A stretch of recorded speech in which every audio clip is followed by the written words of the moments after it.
What's going on? Welcome to Urban X TV. I'm your host Eli, co-host Dad. This is where we have our first episode of father-son discussion. Yes. Where we're going to be talking about your book. Yes. Gotta Laugh to Keep from Crying. Amazing book that you just dropped. Thank you. Or you've been giving out to people. Yes. Been reading it. Okay. And it's made me come up with this conversation I wanted to have with you about the chapters that I've been reading. And I think it's amazing because the questions you've been asking have been right on point. Right. And from a son's perspective, right. Let's get to it. Okay, so first off, looking at the cover, I really do like it. It gives off either that you're looking at the sky or almost, when I first looked at it, like a headstone. Yes. Not to be vaguer, but it looked like you was almost like a final wishes. What came into the ideas of creating the cover? That's a great question. The picture your mother took years ago, right? And the way she snapped the picture, I thought it captured my spirit, my essence, and how I was feeling as a black man. Sometimes we just want to close our eyes and exhale. Right. And so when I saw this, and then it also represented like the Sphinx, in Egypt, and Christ has a shot like that, and so I knew it would be monumental. John Legend's album cover is another, even though he's not looking up, he's looking like straight ahead. It's still one of those album covers you wouldn't forget. Got it. And so when we were thinking about this cover, me and your mom's, we wanted to steer away from hip-hop decoded kind of stuff, and we wanted to have a shot, because a picture's worth 1,000 words, right? And so we wanted to present a shot that best described who I was and how I was feeling. Now remember, I did the Walk With Me album. You did also do another headshot. I did a headshot. But that one was, like you said, was straightforward. Right, it was straightforward. I was kind of looking down with my eyes closed, again, conveying, the hardships, the pain, the struggle. And so that's why. And that album was also about your life as well. Yes. Tracks and friends on. I know you was rapping on a few other tracks. But it was the first time that I expressed what my life was like. Right. And then on the back of it, you have your picture of your mom and you as a young kid. The picture, I believe, that's on the altar. On the altar, right. Yes, I have that same exact picture of me and my mother on the altar. And I just felt that, again, that picture best described the times that we were speaking of. Right. And so the actual picture, because remember, this was one of 2 book covers. Right. The other one we'll put up so people can see. Right. And we went with this one, but that one, it captured the 70s vibe and that's a very important picture of this me and my mom's, Right. And so I wanted to venerate her, which is just pay homage to her in that kind of way. Awesome. Now, let's get into the book. The first chapter is called A Mother's Love and a Child's Cry. A mother's love, I forget, Eli. You know me. I got the first part correct. Hold on, because I have it in here. Oh, I'm sorry. A mother's love and a child's pain. A mother's love and a child's pain. Now, this chapter kind of starts off with a bang. Mm-hmm. It starts off with you waking up your mom, trying to get her out of her overdose. Mm-hmm. That you have, believe it's in like a bathroom scene. Mm-hmm. And you're trying to get her out of it. You're slapping around, pouring water on her face, and you can't. Now you're screaming, cutting into cries, and you can't quite get her out of it. You open up her eyelids, just giving y'all a little sequence of the chapter, and at some point, your Uncle Chris walks in. Yes. As the guardian angel. Mm-hmm. And he's doing now a more powerful, stronger man, doing the same thing that you were doing, but just more powerful and stronger. Yes. And what was a 5-year-old going through seeing that process like? It was tough, Eli, because again, at 5 years old, your main thing should be learning your ABCs, or watching Flintstones, because that's the cartoons we watched during those days, and and to have to be thrusted into a situation. Now remember, my dad wasn't around at the time, and so your mother is your sole provider of entertainment, food, drink, everything, and watching her in that state where, you know, her eyes was rolling in her head, and here it is, I'm 5 years old. I don't know what to do, and I'm just smacking her, trying to get her to wake up. And my uncle just seemed to appear out of nowhere. Almost out of thin air, right? Almost out of thin air. And because he knew what to do and how to handle the situation, you know, but it was a very traumatizing. And speaking about what he was doing, he did use, I believe, milk from a refrigerator. He told you to go grab it. Yes. And you locked that into your memory core because it ended up coming up later down the road as you had to use it on one of your best friends. Yes, which was Uncle Chill. Right, which was Uncle Chill, as you mentioned in the chapter. So yes, and so, but I was baffled, like, because again, I put milk in cereal. Right. At that age, I'm 5 years old. Or you drink it as like a beverage. Or as a beverage. And to have me do that, but then to watch that along with him, you know, smacking her harder and then bring her out of it, it had an imprint, something that I would never forget. Right. And so when I was dabbling later on in life in drugs, and Uncle Chill had a situation or episode where he needed it, I knew exactly what to do. And I had done it a couple of times, even for my mother, as I got older. And so I knew kind of what that was about. And later on, you talk about dope as a sexual relationship between your mother and the heroin addiction that she had. Yes. I like the representation of it because the way you used it, like I said, was almost as a toxic abuser relationship that she had, almost as if it was a man. Right. But it's not a man, it's drugs. And it was just as toxic. Right. Because what happens is we were vying for my mother's attention. Right. You know, heroin would win on many nights. Right. Because she had to have that. And so, but he was destroying the family. So my stepfather was a dude named Dope. And then if he didn't come home, then my mom's couldn't cope. She would ball up in the corner, all the body in pain. You know what I mean? And so that became one of the songs, you know, on the album as well. And the more she indulged him through this dance that they would have, and when he came home and she would unwrap the package and how excited she was getting. And the needles is about penetration. Right. And so I was using an analogy to grab the reader in. On top of that, you use the stepchild as dope junkies, and one more other that she almost had to carry as a child. Yes, because she gave birth, but not to a baby. She gave birth to a drug habit. And so the more and more, that's the analogy. But the more and more, you know, you have intercourse. As you know, you're 25 years old. It's going to lead to the birth of something. Right.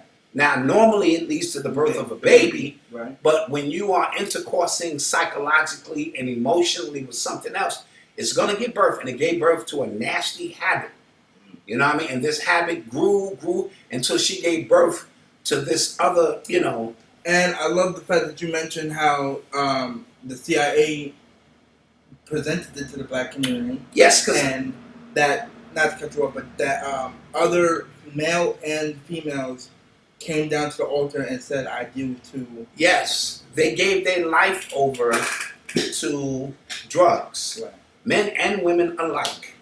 And when I'm telling the story, I think it's important that we deal with the source. And so I just can't say my mother wound up on heroin. I got to tell you how the heroin got there. You know, and the heroin got there in 1970 as we were coming out of the Black Panther movement. You know, we were coming out of civil rights, and the people needed something else, and we were beginning to rise up again. And if I'm not mistaken, didn't Martin Luther King just get assassinated? He got assassinated in 1968. Right. Exactly. So in 1968, which is the year I was born, I was in your grandmother's belly at the time, and what effect that had on her, because she loved Dr. King. Right. And so the CIA and social engineering, they know You just can't have black people out here rising up, so to speak. And so they had to come with these counters.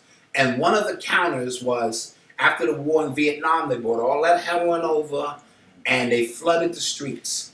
Most of the inner cities were flooded with heroin, and my mother got caught in that environment, and as a result, it led to a lot of things. Right. Now, one of the questions that I had based off of reading the first chapter was about her overdose when you was 5 years old and you was helping her out of it. Did you think at some point when your uncle revived her out of the overdose, did you think that there was a possibility that she could go to rehab and get fixed? Only because there's only two reactions you get from an overdose from a drug abuser. You either try to rewrite your life from this point on out of an overdose, or it's such a, I guess, an adrenaline rush during the overdose. I'm not speaking from experience. I'm just trying to understand the science of it. That they want that feeling again.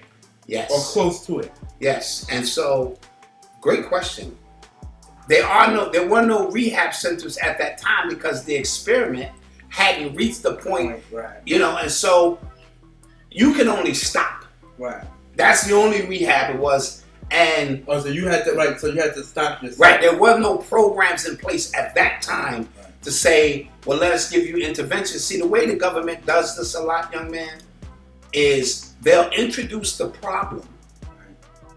They'll wait for the reaction, Hegelian dialectic, and then they'll introduce the solution. So by the time they got to the point where they had heroin rehabilitation centers, now the government gets government funding. So the same people that poison you now create the money to help you, and then they were giving you liquid heroin, which is called methadone.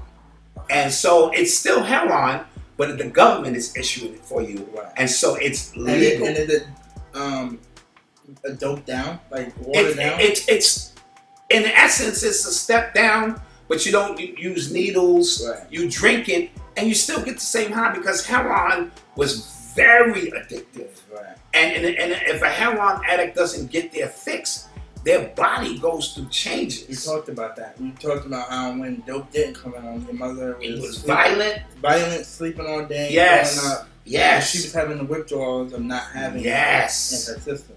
Yes. And so this became a complicated situation. And by the time we got to rehab, which was 5 or 6 years later, we was and as a 5-year-old, I don't even know what the hell rehab is. I was just happy I still have my mom's. Right. Yeah. Okay. Trying to think of any. No, I think.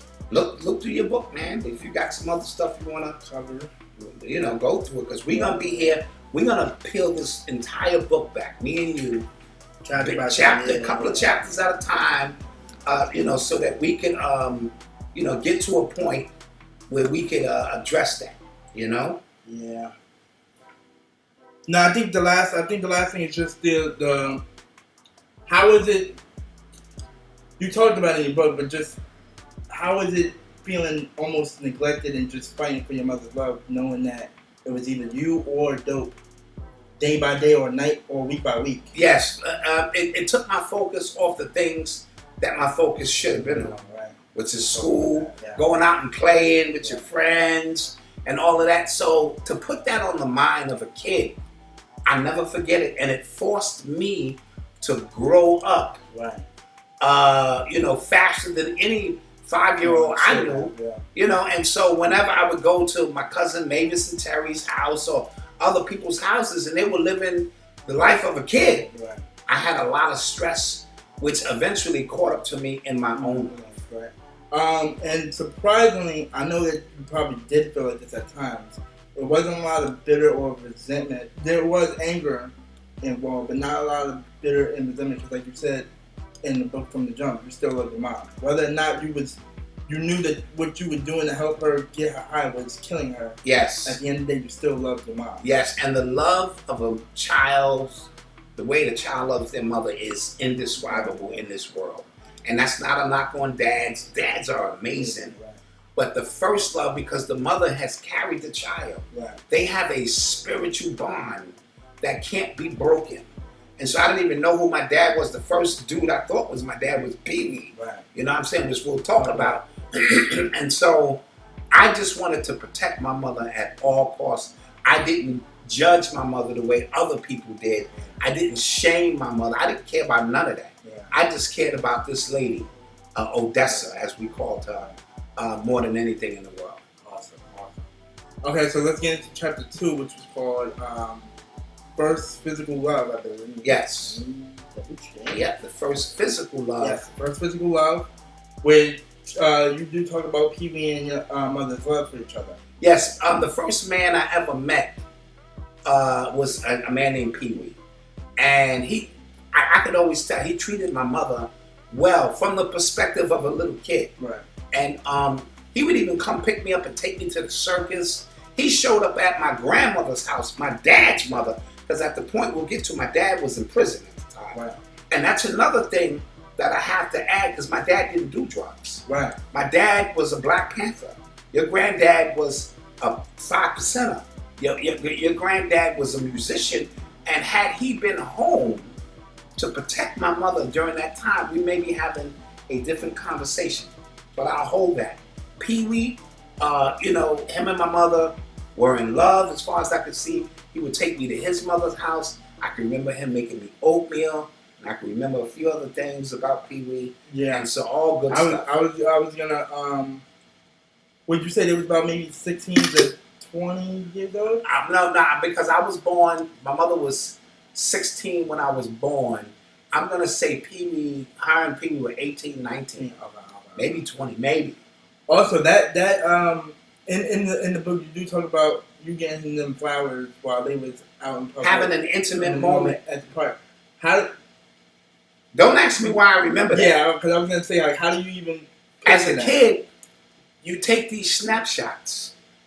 If most kids have great memories, Right. so you take these snapshots, and I just remember them expressing themselves for each other. I was smart enough to know they was doing something nasty, but not smart enough to know the intricate parts of it. Right. But they just kept sending me off. Yeah, go get me some flowers, and I would just wander off in Katrona Park and pick these flowers and bring them back, and they'd be like, good, go. And what it boils down to is they wanted a moment to express their love for each other, and they had a kid with them. Yeah, in the open. Out in the open, it wasn't nighttime. It was daytime. It's broad daylight. Okay. You know what I mean? And so that I remember most about Pee Wee. He had this cool little whistle. Yeah. You know what I'm saying?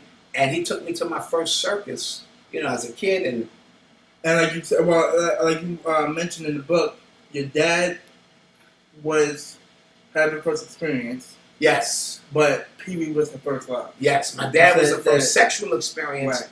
But Pee Wee was her first love. And you said that the way that she was talking about the both of them were two different dynamics. She might have been more scared of my dad because he was a gangster. Right. However, the courting of my dad and my mother, she would be walking to school every day and it'd be this, what she thought was a kid looking out the window, always, trying to get at her. Right.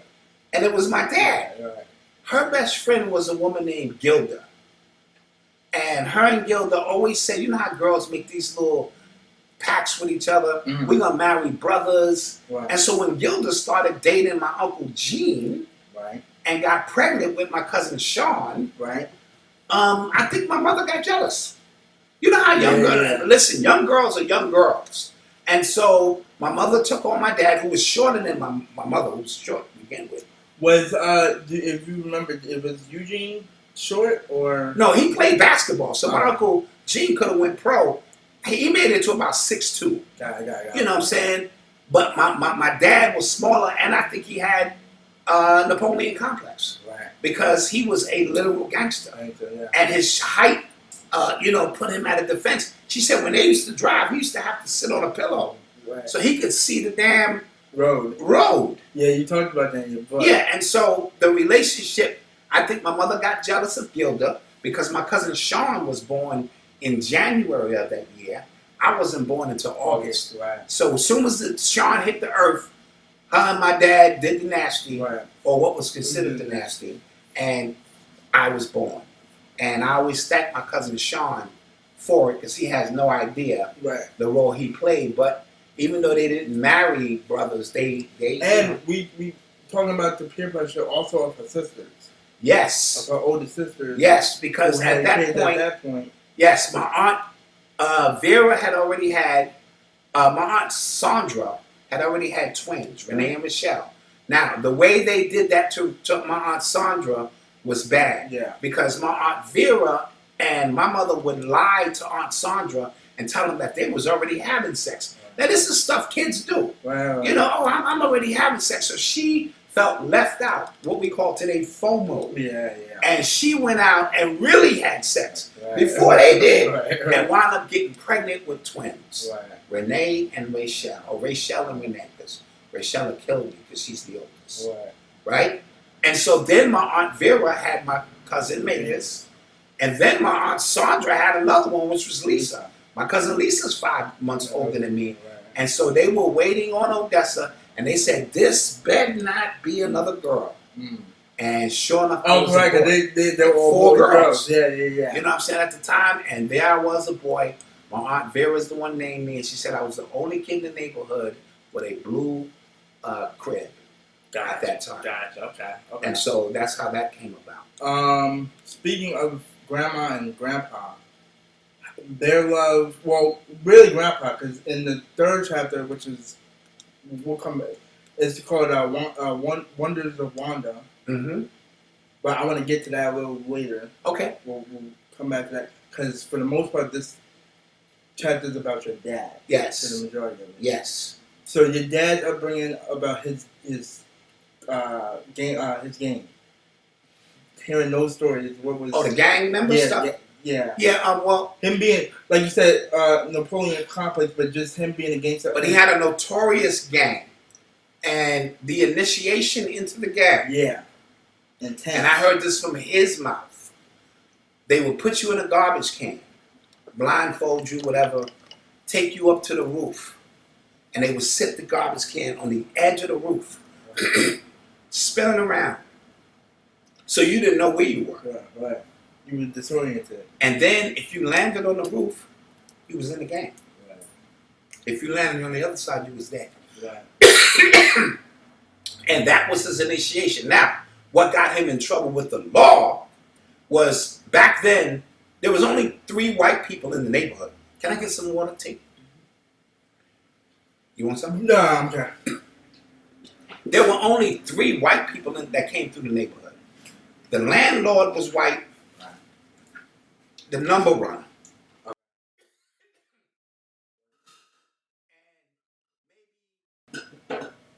Another mobster or something collecting money for drugs or something. So everybody in the neighborhood know these white people. Right.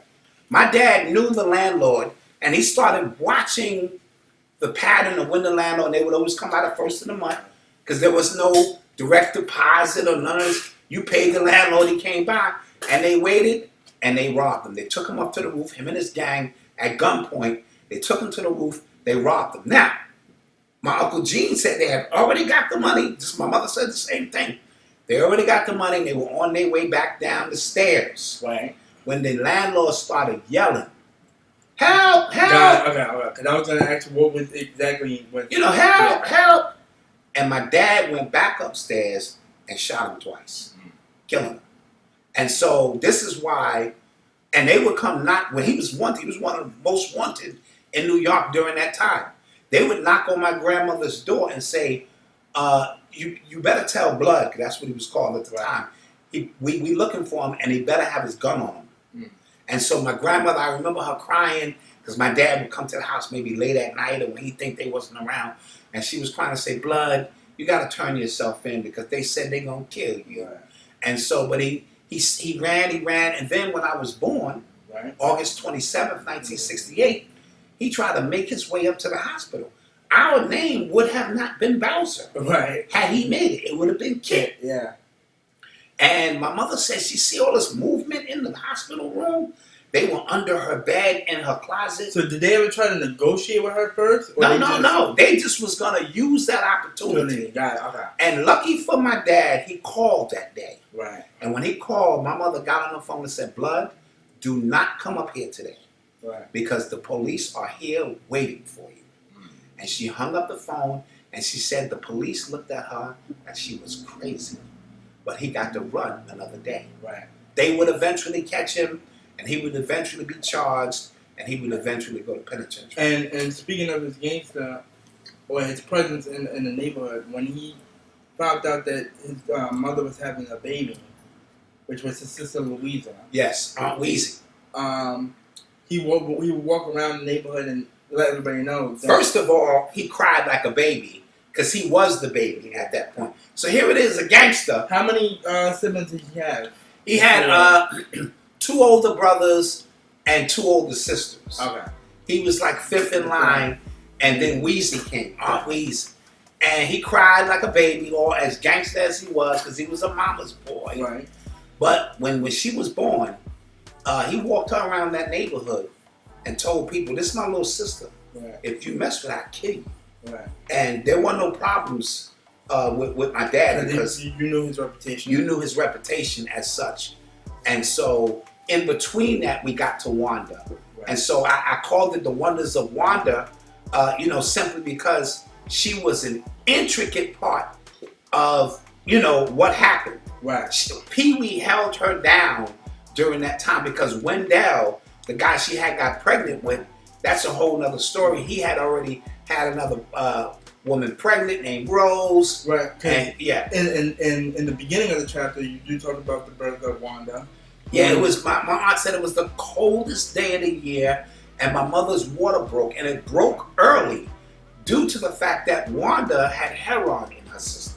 See, she was born in 1970. Technically, she was supposed to be born in 71. Oh, going into that year. Right. She was born 3 months early. And so my mother couldn't hold her. That's what I think. And they called the ambulance, and the ambulance didn't come. And Uncle Chris is involved in this too. And finally, a neighbor on the first floor, because my mother was getting ready to spit that baby out. And as cold as it was, Wanda would have died. It would have frozen. Yeah. So the lady let my mother and them come in on the first floor apartment. And as soon as the ambulance got there, she spit the baby out. And then they took it to the hospital. They took it to the hospital. And of course, because she had heroin in her system, there were other challenges involved. How do you think, I know you can't ask you this, but I'm assuming Wendell found out through the grapevines or that Wanda was born? Well, I think he knew eventually he was going to take Wanda from my mother, because my mother was a junkie at the time. Yeah. And his main woman, Rose, a beautiful woman. And she come from a long line of beautiful women, and she was pregnant as well. Right. And so I think that they decided, let us raise this baby to give the baby a greater chance at survival. And that's why Wanda and Wendy kind of moved around as twins. She had a sister named Wendy, and they would almost act like they were twins, but they were not. Right. And so when I would be on Bristol Street, 174th, right off of Boston Road, and I would see them, and there would be whispers that this was, what I'm saying, my sister. And I remember, because I was, again, a nosy kid who just knew a lot. Right. And so I, took notice to that kind of stuff. And I had always said to myself, that's my sister. She belonged with me. Right. And so that's what led to that. And in the book, you also talk about how when your mom did get sober at times and cleaned up, she did come after Wanda. Yeah, she came after Wanda, but the Rosen family, the Chandler family kept moving. And it was always pretty much two steps ahead. 2 steps ahead, because our families were intertwined. The Bowsers and the Chandlers knew each other. Right. And so Rose would move and move because she fell in love with Wanda. And did you say that, I don't want to misconstrue your words, but did you say that other people had helped them out? Like other family members. Okay. Yeah, so we'd be like, yo, where's Rose? And they'd be like, we don't know. But yet they did know where Rose was. And Rose fell in love with her, and Rose did not want to give her back. Right. And so my mother's went up and down on drugs, rehab. And the best thing that happened was the life that Wanda got eventually. Yeah. Because you do talk about how even though the way it went down might have been selfish, it was the right thing to do. Things in life, young man, happen for a reason. Right. And sometimes we don't know why in the moment that they're happening. But when we reflect and look back on it, we go, whew, I'm so glad that happened. Right. And so she was born, Wanda, on December 3rd. Right. And that became significant, obviously, because that's the day you were born. Yeah. And you were also born premature. Right. And so when I met her years later, and she told me what her birth date was, and she was born premature, I was like, you can't make this up. Right. This is really some phenomenal stuff. Yeah. When I was 6, I used to I made a birthday wish because back in the late 90s and 2006, twins was a big thing. Yes. Yeah. I probably made a wish. I know I made a wish that I had wanted to share a birthday with somebody. Yes. So when you introduced me to my aunt, and I was around my 18th birthday. That was phenomenal. Phenomenal that you guys had the same birthday. So that covers the first 3 chapters. These cover the first 3 chapters of Gotta Laugh to Keep From Crying. And amazing stuff. I don't really have any more questions right now. No, I think that gets this thing warmed up and started. And then we'll do chapters 4 to whatever. Yeah, we'll do 4 to 7 in a couple of days. We'll record it, and hope you guys enjoy this. It's gonna be a long series. A long series. But father and son, Urban X TV. Eli's the man, and he's just gonna be lobbing it off the backboard. Yep. And I'm gonna answer these questions. Yeah. So love ya. ShopUrbanX.com for that book. It's an amazing book. Like, comment, subscribe. Peace. Mommy, wake up, Mommy. I remember yelling at the top of my lungs as my mother lay in a coma, slumped over the bathroom tub. Her shoestring still tied tightly around her arm, and a syringe lay on the floor close to her body. She was just seconds away from dying from a drug overdose, and I was scrawled all over my mother's limp body, smacking the hell out of her. I was pleading for her to wake up. I remember turning on the cold water in the tub and pouring it all over her face, trying to wake her up.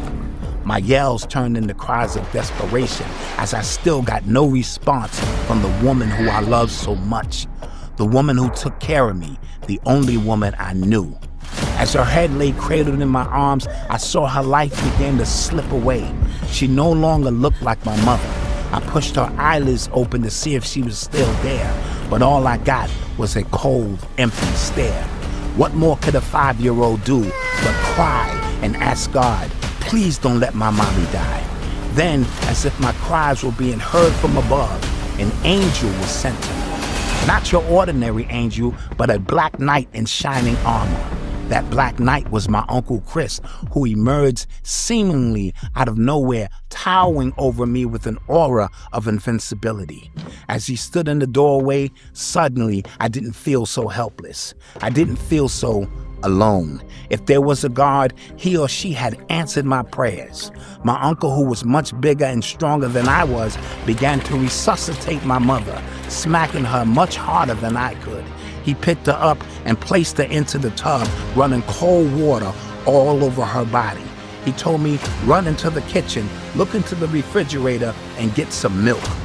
I stood frozen for a second. I'm thinking, milk? Here it is, my mother is lying in a coma about to die, and you want me to get some milk? I later would come to understand that milk was commonly used to bring down a person's high or bring them out of an overdose. Within a few minutes of performing this overdose ritual, my uncle had did what I didn't think was possible. He had given me back my mommy. Still in a delusional state, she turned to her 5-year-old son, and all she could say was, Duane, I'm sorry. So happy that she was still alive, all I can say was, Mommy, I love you.